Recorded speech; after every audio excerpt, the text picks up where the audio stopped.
Before we start, this video is sponsored by no one. Wala naman kasi akong sponsor.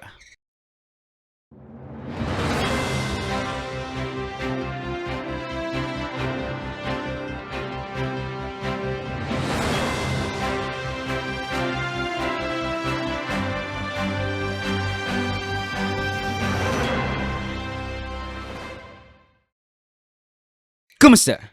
I'm Avard Joseph and welcome to Luis Worthy Recap Weekly Edition number 141. We have tons to cover since last week, so skip the chances provided if it piques your interest and subscribe to the channel kasi wala namang masama, di ba? And let's get on with the video.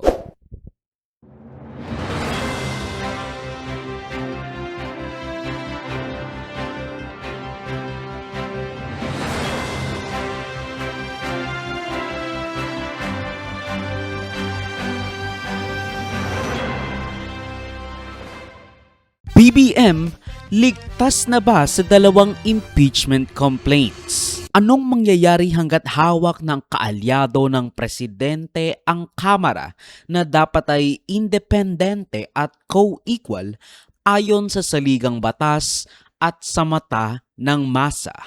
With a vote of 42 in favor of the motion,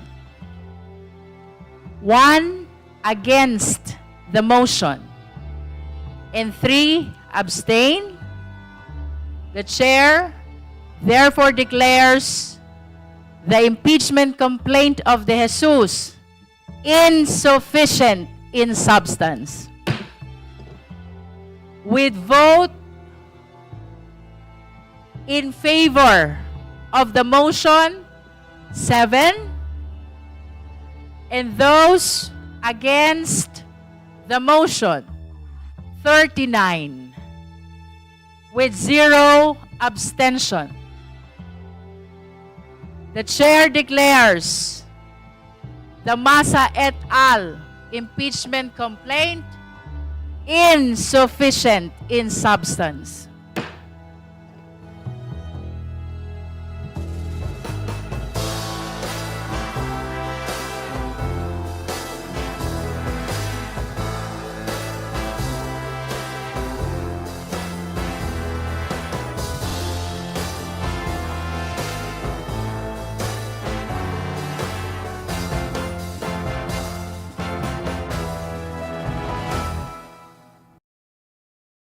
If you can remember from last week or nung Sabado, nirefer na sa Committee on Justice ang dalawang impeachment complaints laban kay BBM.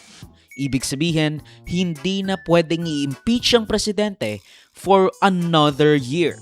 For 1 whole year dahil nga sa 1-year bar rule na pinagtibay ng Korte Suprema sa kanilang dalawang unanimous decision regarding Sara Duterte's impeachment at ng konstitusyon and the House rules for impeachment. First, the first 3 impeachment complaints filed in accordance with the first mode of initiating an impeachment, that is, Article 11, Section 3, Subsection 2, were not placed in the order of business within the required 10 session days. It further elaborated that an impeachment complaint filed in accordance with the first mode of impeachment, which is Article 11, Section 3, Subsection 2, is deemed initiated for purposes of the 1-year bar in Article 11, Section 3, Subsection 5. Pero this impeachment proceeding was almost 100% a sham dahil depektibo at hindi ganoon kakongreto yung unang impeachment complaint na i-file ni Attorney De Jesus na allegedly may koneksyon kay First Lady Liza Araneta Marcos. Si Kong Pulong Duterte, he also said in a statement yesterday na lutong Macau. Do you also believe that lutong Macau itong impeachment complaint na to? Well, nakakaduda. Kasi kung sinampa niya na impeachment complaint ay basura. 15 pages na walang mga ebidensya kundi mga news article. At sa tingin ko ay wala ito sa forma at walang substance yung kanyang final na impeachment complaint. In fact, I dare anyone, including and especially Congressman Erice, to present evidence that I've somehow interacted with the First Lady, that I know the First Lady, that I've spoken with her, that I've met with her, because if he's able to prove or present evidence to that effect, I'm willing to have my balls cut off. And he will need a hacksaw for that because these are made of steel. Buti na lang at noon, to the rescue ang Makabayan Bloc with their impeachment complaint that restored some hope dahil hindi lang mababakunahan ng presidente, which, they may have hoped for, dahil may chance talagang mapabagsak ang administrasyong Marcos. Yung dalawa pong complaint na naihain at ano po ang inyong pananaw doon? Yung pong unang maihain ay wala pong substance. At yung pangalawa po, isa Makabayan Bloc, ito po medyo extensive yung kanilang narration o mga facts. So, meron po akong isang tinitingnan yung tungkol dun sa paggamit ng 23, 24, 25 national budget, yung pagpapabaya ng Pangulo na sa laulain ng Kongreso, yung ano na yan, yung mga budget na yan, ginamit yung program appropriation, inilagay po yung mga malalaki ang kickback. Okay. Pero yung unang impeachment complaint po, yung kay Attorney Andre De Jesus, basura po yan, wala po yun. Although, kung titignan natin on the perspective at sa ruling ng Committee on Justice, overwhelmingly, both of them are basically the same. Depektibo at hindi ganoon kakongkreto yung mga ebidensya and the supposed reasoning. BBM, of course, surprise surprise, tuwang-tuwa sa balita na binasura ng House Committee on Justice ang kaniyang mga impeachment complaints, calling it a distraction sa tunay na dapat gawin, secretly sighing a sigh of relief dahil hindi nakalusot ang complaint na Makabayan Bloc sa kaniyang mga kakosa. Not really. I mean, the House is doing their job. I'm glad that, of course, I'm glad that now the impeachment complaints against me have been are finished. And as the statement that we made earlier, I'm happy it's done, and we can get on with our work. Because these things are distractions from the things that we were doing. Although I wasn't very worried because I saw the impeachment complaint and I knew that I would be all right in terms of the impeachment, kasi wala naman, there were no real grounds for the impeachment. It was a political move. Mr. President, as usual. Sorry. Actually, nakakatawa nga nung overwhelmingly, bumoto ang Committee on Justice na sufficient inform ang dalawang impeachment complaints, basically saying, tama yung ginawang pagpasa na may nag-endorse ng at least isang kongresista. Nagputok ang Buccini, Manila Congressman Benny Abante, who was essentially given his seat by COMELEC nung dineklara nilang disqualified yung nakatalo sa kanya. With 35 in favor, 9 against, and 1 abstain, the chair declares the Masa et al. Complaint sufficient in form. Madam Chair, The Honorable Abante.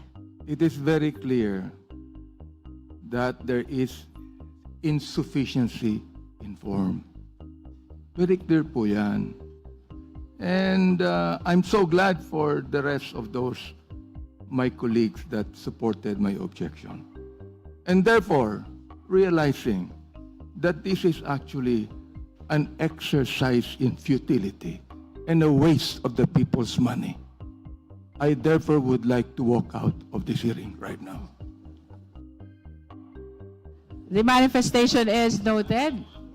We have concluded the determination in form of both the Jesus complaint and Masa et al. Complaint. If there are any other matters the member wish to discuss before we suspend? No other matters? There being no other matters to discuss, the meeting is suspended until 10 a.m. tomorrow, February 3, 2026. Now, alam naman nating hindi papasa itong mga impeachment complaint na ito. Wala sa 1/3 ang numero ng kalaban nila. But at the very least man lang sana, nagkaroon ng trial. Masyadong premature ang pagtanggal nila ng karapatan ng sambayanan para marinig yung eksplanasyon ng emisaryo ni BBM. O kaya, malay mo, si BBM pa ang mismong pumunta. Pero, we will never know kasi nga, again, walang 1/3 sa numero ng kalaban or even those willing to go against the president and the majority para i-strike down yung rekomendasyon ng Committee on Justice that these impeachment complaints are of no substance. So now, let's shout out yung mga bumoto in favor of the sufficiency ng pangalawang impeachment complaints. Sasabihin ko of course yung may asterisk. Pero bukod sa tatlong representatives na nag-endorso tulad nila ACT Teachers Party List Representative Antonio Tino, Kabataan Party List Representative Rene Co, Gabriela Party List Representative Sara Elago, kasama nila si first impeachment complaint endorser asterisk na si Pusong Pinoy Party List Representative Jet Nisay, Mamayang Liberal Representative Laila de Lima, Akbayan Party List Representative Chel Diokno, at Caloocan 2nd District Representative Egay Rize. No doubt, most of these people ay hindi maka-Duterte o maka-BBM. Although of course, some people here have namamangka sa dalawang ilog. Now don't worry guys, dahil kapag nireject ang report ng Committee on Justice ng mahigit 1/3 ng Kamara, tuloy ang labanan. Pero some people, of course, detracted, saying na hindi porke imperfect ang implementation ng BBM parametric formula na isa sa mga dahilan ng impeachment complaint ng Makabayan Bloc, may kasalanan agad ang presidente. Ala command responsibility or that the unprogrammed funds are unconstitutional and used for bad shit. And hindi natin masasabi yun kasi nga, again, the Supreme Court has yet to decide on that. And the fact na almost every president in recent memory has used unprogrammed appropriations. Pero dahil tapos na ang midterm elections, tingin natin parang wala na mangyayaring impeachment kung nasupil agad ito the moment it came forward, and unless next year, dahil papalapit na naman ang bagong election year, iiwanan na nila si lame duck president and probably give Sara Duterte the last 2 years of his presidency. Pero, who knows? Watch and see.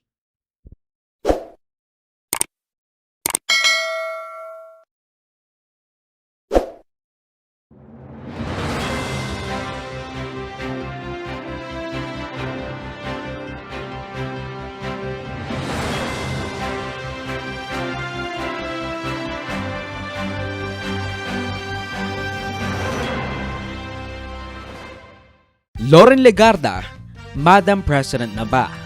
Tito Soto, power sharing pala.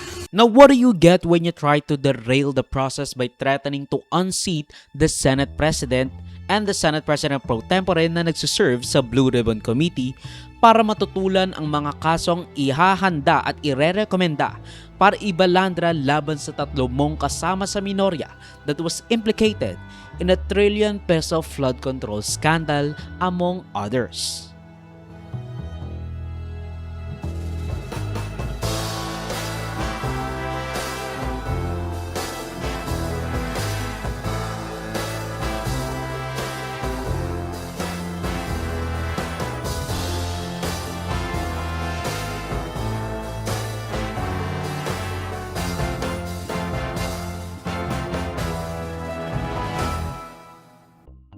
Meron daw change ng leadership, totoo ba?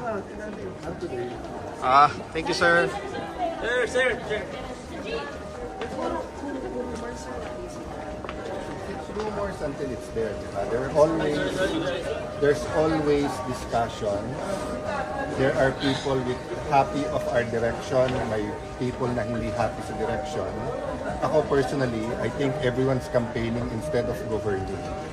So it's really, do you get 13 people of like minds? But as of today, wala pa yung 13 na yan or yung 13 hindi present. Ayun ang sinabi ni Senador at Minority Leader Alan Peter Cayetano nang tanungin kung magkakaroon ba ng rigadon sa Senate leadership dahil kulang pa ang nare-recruit sa minorya.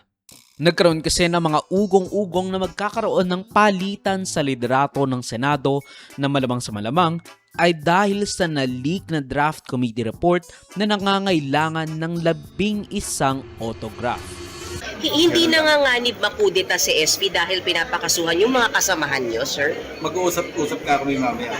If it will cost his Senate presidency, that's part of the game, ano? Kung because of the mere committee report na nag-participate naman din sila, aayaw na sila at tatanggalin na ng Senate President, I will take responsibility somehow. But the Senate President is all behind the Load Room Committee. Not in its findings. Kaya nga decisions namin, he will be there. Nagkausap kayo ni SP na baka mamiligro yung kanyang posisyon? Hindi na namin pinag-usapan yan. Pinag-usapan namin yung issues do sa Blue Ribbon Report. But sir, Kaya nga tumulong na rin siya how to use the proper language. Nakapaloob kasi doon sa draft committee report ang rekomendasyon ng mga kaso laban sa 3 minority senators na dating parte ng liderato ng Senado bago sina Soto, na sina Joel Villanueva, the majority leader, Jinggoy Estrada, the Senate President pro tempore. Nung umpisa pa lang, nung maraming mga amendments sa mga kongresista, mga senador, mga flood control projects, dapat pala nagkaroon ng partisipasyon ang regional development councils para hindi na tayo nagkakaroon ng ganitong klaseng problema. Dahil sino ba ang mga mastermind ng mga ghost projects? Di ba yung mga engineers dyan sa mga DPWH? Hindi naman mga senador, hindi naman mga congressman At Cheese Escudero, Senate President, among others tulad ni Bong Revilla, Nancy Binay, Grace Poe, Martin Romualdez, Zaldico at kung sino pa. Nag-withdraw kasi ng signatures sina Zubiri, JV Ejercito at Win Gatchalian stating the need for further study ng committee report, lalo na at magre-rekomenda sila ng mga kaso laban sa kanilang kabaro, laban sa kanilang mga kasama sa Senado, among other people. Hold on. Sir, was there really a draft committee report drafted? There is. And it was being routed yesterday, kaya lang yung iba, sabi nila gusto muna nilang mabasa at maintindihan. And in accordance with our rules. Ba't di nagbawi ng pirma? No, draft pa naman nun. Nobody signs a draft. And also, may mga group messages kami na may mga addendum, may mga additional. So, gusto na may makita muna bago kami ka-fix yung signature. So, naantay lang natin na makompleto. Kailan kaya kayo magmi-meeting or kailan mapa-finalize yung draft? Hindi ko alam Depends on the chairman. Kasi hindi pa kompleto yun kaya nag-withdraw kami. Kasi kailangan pumirma kami sa bagay na hindi pa kompleto. Sir, 500 pages yung document. Almost, Nabasa yes. nyo ba lahat yun? Kaya nga, isa rin yung sa rason. Kaya gusto namin i-review rin. Tsaka maraming text din sa group messages sa Senator Lacson mismo na may mga addendum, may mga additional documents pa. So, di ba, kailangan itayin natin makumpleto bago tayo. Kasi dun sa draft, may rekomendahan ng charges yung 3 senador. Hindi na, yun muna. Hintayin muna natin. Di ba? Hintayin na natin. Kasi hindi pa naman kumpleto Yun Dahil sa text messages na kulang pa, may addendum, that's the reason we withdrew. Kinalaunan habang paingay ng paingay ang bulungan sa Senado ng palitan ng liderato, people are floating the idea of only removing Soto at Lacson para palitan ang Blue Ribbon Committee chairmanship at mabalik kay Marcoleta, kaso ayaw raw ng mga 5 lilipat. And the plot twist is, si Senadora Loren Legarda ang kinukumbinse para kunin kay Soto ang Senate presidency, basically dangling over her the title of the first woman Senate President in the history of the Senate of the Philippines. Ayan ay according to Soto and Lacson themselves, which was promptly reported to them. Actually, I'd rather not dwell into it already. Hindi papag-usapan yung mga. Kasi they were merely talks. Ay sinabi niya hindi siya interesado. Sambung majority namin na very solid. As a matter of fact, baka mga dalawa sa mga hindi namin kasama dati, baka Papasama ko yun. It's always the majority who decides. Ano naman ang leadership sa Senate, it's always ongoing. Ganun lagi yan. Soto believes the minority tried to convince Senator Loren Legarda to switch sides, but she reportedly rejected the offer. The senator maintains he is open to working with anybody in whatever capacity. I think she did. I think she did. Ako pa, Senator, I can do any work in the Senate. I can be majority leader, minority leader, Senate President, or even a regular senator. After a really long session break ng Senado, plus Kiko Pangilinan shared a photo sa kanyang Facebook page showing Legarda and Soto along with most of the majority with the caption #PowerSharing. Makita rin natin na wala ang dalawang magkapatid na Villar, Pia Cayetano, dalawang Tulfo, at Lito Lapid. Kasi alam mo naman si Lito Lapid kung saan lang meron talagang majority, doon siya pupunta. So kapag naka-12 na sila, malamang makukuha nila si Lapid or probably, I don't really know to be honest. I don't know how he picks, what he picks. But alam na natin kung sino yung mga posibleng bumaliktad. Tapos wala pa nga si Bato de la Rosa, so hirap talaga sila. Actually, nag-aantay din ako noon. Tapos nagulat na lang ako, biglang may nagsasalita eh. Nakalimutan kong nakabukas nga pala yung live stream ng Senate of the Philippines YouTube channel sa isang tab. May ginagawa ako. Sabi ko, sino yung nagsasalita na yun? Who the frick is talking? Kung saan, katulad ko, inaantay ng lahat kung si Legarda na nga ba ang papalit bilang unang Madam Senate President. Pero most of the majority did a little bit of trolling. Kasi siya ang pinag-preside sa pagsasara ng session with Zubiri calling her Madam President. Which is really funny. Cinema. Thank you very much, Madam President. Madam President, nice to see you on the yes, session resumed already, right, Madam President? Yes, session is resumed. Thank you, Madam President. Madam President, I move that we adjourn session until 3 o'clock in the afternoon, Monday, February 9, 2026. I so move, Mr. President. Madam President. Any objections? I don't see the minority here, only the majority. This is also in cooperation with the minority. With the minority. They know that yes. we're going to adjourn early. No objections heard. Session is adjourned until Monday, 3 o'clock. February 9, 2026. Thank you very much, Madam President. So ano nga ba yung ibig sabihin ng power sharing? Now, ang ibig sabihin lang nun basically is this. Maghahati sila ng kapangyarihan. Either by having Legarda being the one pulling the strings as well as Soto, or nag-agree ang majority na papaupuin si Legarda matapos mag-resign or mag-take ng break si Soto from the Senate presidency. Basically assuring her na the people na nasa meeting na iyon would be giving their full support kay Loren Legarda para maging Senate President after Soto. Which, they confirmed as well. Sabi ko, any changes in the leadership, sana ay galing sa aming grupo sa majority. I made a joke na sabi ko, baka pwede naman end term ni Senator Soto, pwedeng siya din ang maging Senate President, the first woman Senate President. Let's put it this way. We have an agreement that there will be, of course, a change in leadership within the majority members if we still have the support of all the majority members. I have no idea. That's why I don't like to comment on something that I have no idea of and I was not informed. Wala kaming pinag-uusapan pa at don't worry, tatanong ko sa kanya yung katanong. You'll have to ask the instigators, not me. It's not something I'm at liberty to speak about.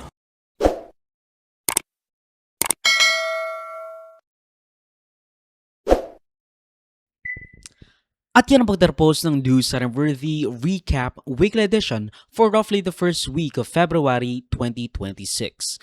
Mag-suggest sa more topics and or corrections to balitas if you feel I misrepresented them in any way. Salamat sa panonood mga kabayang. Avoid me, like, subscribe for mga links sa socials and avoid Joseph that will be linked down below. Susunod muli of course. Paalam. I don't know what I'm doing, bro. Pero mabilis lang yung episode na to, if I'm being honest. Bye!